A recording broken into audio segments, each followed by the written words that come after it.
Anders from Kifaru here. Today we'll be going through the complete step-by-step process of building a duplex light frame. We're going to start with the duplex frame itself, the lumbar pad, stays, shoulder straps, and the waist belt. So you'll first start by removing the casing to the lumbar pad. I usually at this time will open it up and take the lumbar pad itself. And the important thing here is going to be folding the foam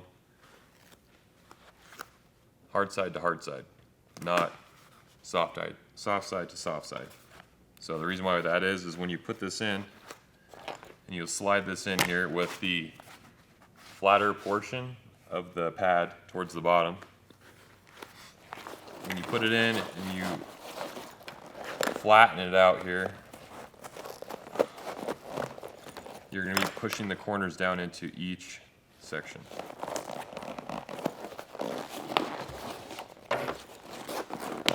If you fold it soft side to soft side, the foam will actually separate and create shifting in the lumbar pad over time. From here, once it's in, you just kind of hold the corners. I mean, granted I'm 6'7", so, but hold the corners as straight as you can get them, and then pull the hook side onto the loop. So, there. At that point, you're going to take your stays. In this case, these are flats. Your curves are going to be painted green on the bottom down here. And the flats currently we don't paint, just no need to with them currently being painted green for the curve, but they're either not painted or they're going to be black. We did used to paint them black. So, and the way you'll tell top from bottom, you'll see the smaller bend towards the top here. Another easy way, and we still do it to this day, is we'll hold them to our back to match the curvature. So, and with the duplex light frame, when you insert these into the frame sheet itself, your lumbar pad will be on this side. So it's a little different from the tactical frame, which we'll cover with that, just because they're facing a little bit differently. For this, we're able to cup and wiggle, and you're able to slide the stay actually in. And be very careful when sliding the stays in here. If you're using a loose top, you can actually slide around. We use a stall mat just to kind of help hold those in place. From there, you'll still notice that the stay sticks out a little bit, and you can just hammer that down. And if you're unable to just slide the stay in, you can also use just a pair of needle nose to, let's see here if I can get this. Once you get them in flat, just giving a little bit of a twist just to stretch it loosely, not a whole lot. And this will help just the stay guide itself just stretch a little bit. But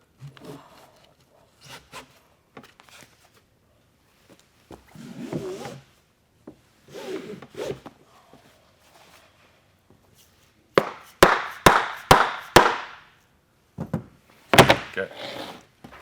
From here, you have your lumbar pad, your frame, shoulder straps, and belt. We'll start by taking the shoulder straps and undoing the tensioning portion of it, as well as the sternum straps tab is a little wrapped around here. And we usually like to leave these buckled together when you install them, so that way you don't mix match them and get them all installed and realize your sternum straps and shoulder straps are backwards. With these, it's pretty simple. You're going to take the shoulder strap and just almost make a V in the tab here. and start to work it in.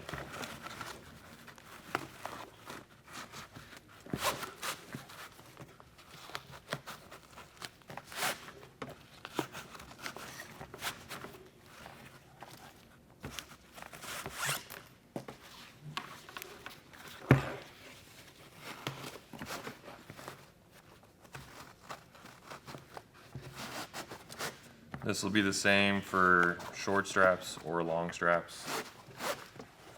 All the difference is just the length of the overall strap itself. From here, once you have them set to where you like them, you're going to go over top of the stay itself. And then there's also this little stave channel pocket. It's a tab that's sewn over the top here. And the purpose of that is to keep the strap itself from sliding around.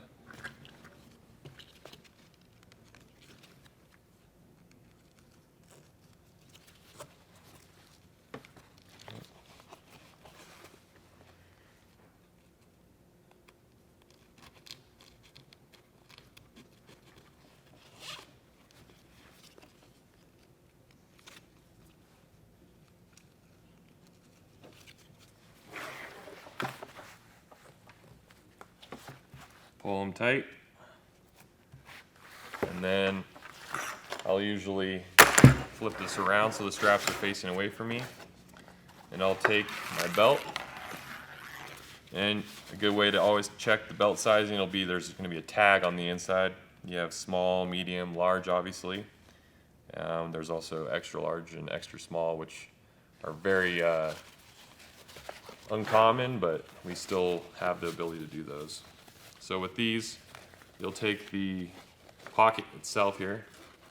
It's going to go over top of the frame sheet.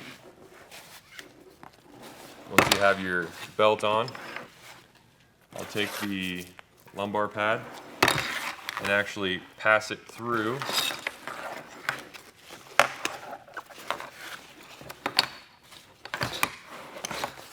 and hook it on here to this square Velcro section, just so it's on there tight. You'll now take the lumbar pad here, and I usually keep the frame facing exactly how it is now so I can pull into my body, because this can get a little difficult just to get it properly tensioned on here. So I'll just grab the casing itself here and pull. And then simply push it down and massage a little bit to work the hook and loop together. So these are your delta straps as well. If you run in a bag, you're going to attach those to the bag itself.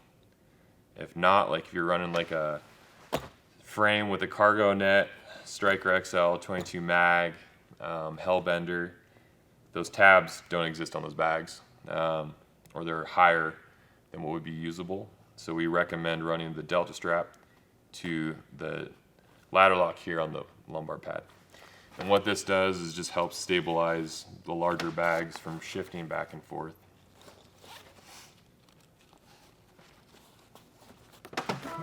Cool. From here, I'll flip it around and tighten the belt down, and now you'll hook the shoulder straps to the waist belt.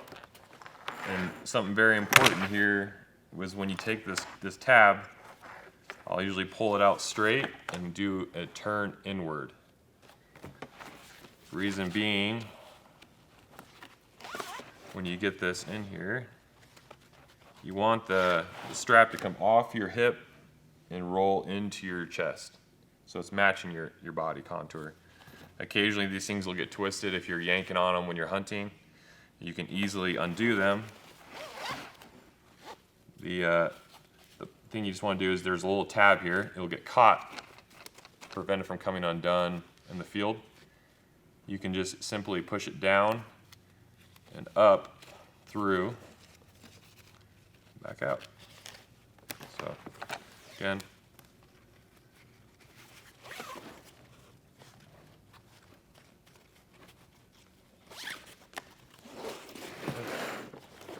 Same on the other side.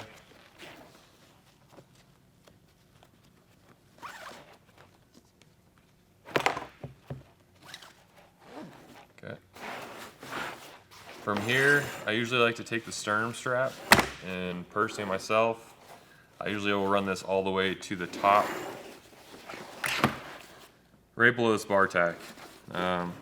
We usually see sternum straps lower on guys, and they'll hold on to them, or they'll accidentally think they're their load lifter and they'll pull on them, which will then twist the strap or sometimes break the strap. When sliding this all the way to the top, I usually like to take this metal 3-bar. When you're not using the gun barrier, you can slide this up underneath there, and it's going to help keep this locked in there and keep it from shifting around. So it just reinforces the buckle itself. It keeps it in the same position as well. Myself, I usually like to run my sternum strap from pit to pit, so that way it's always, if it's set in that position, I know if my straps are off, I can readjust them. So again, and some guys will be, depending on your build, will want this, you know, further down. Like Aaron will run his straps a little bit higher just based on his build, and in which case you could simply just lower this down and it'll hold just the same. It's just in a lower position. So once we have those, move on to the load lifters, and all these will come with you know, a slotted male buckled into a female, and these simply will attach to the tabs up here. So if you're ordering just a frame, they're going to come hooked up just like this. And this would be the same instance if you're using the load shelf. You'll remove the bag and take the strap off of the sleeve, the squadron sleeve, and attach it to the tab on the frame.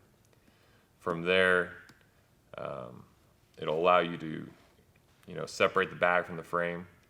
And if you don't hook this back up, you'll be carrying all the weight on your shoulders. The whole point of this is to lift the actual weight off of your shoulders. So again, we'll connect this tab here. There you go. So that is from start to finish, Duplex Lite Frame. Feel free to email us, call us if you guys have any questions specifically. But that's it.